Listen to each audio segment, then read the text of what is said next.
మా అంకులు విజయవాడలో ఉంటారు. అండ్ ఇక్కడ కొంతమంది అంకుల్ నాన్నగారు బాగా క్లోజు.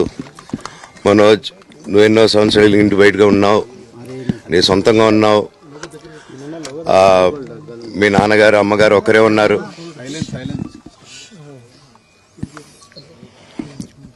మీ నాన్నగారు అమ్మగారు ఒకరే ఉన్నారు. మీ అన్నయ్య ఏమో దుబాయ్కి షిఫ్ట్ అయిపోయాడు ఫ్యామిలీతో. మీ వైఫ్ ప్రెగ్నెంట్గా ఉంది. తనకి తల్లిదండ్రులు లేరు. తనకి ఇప్పుడు మీ అమ్మ అవసరం ఉంది, పెద్దోళ్ళు అవసరం ఉంది.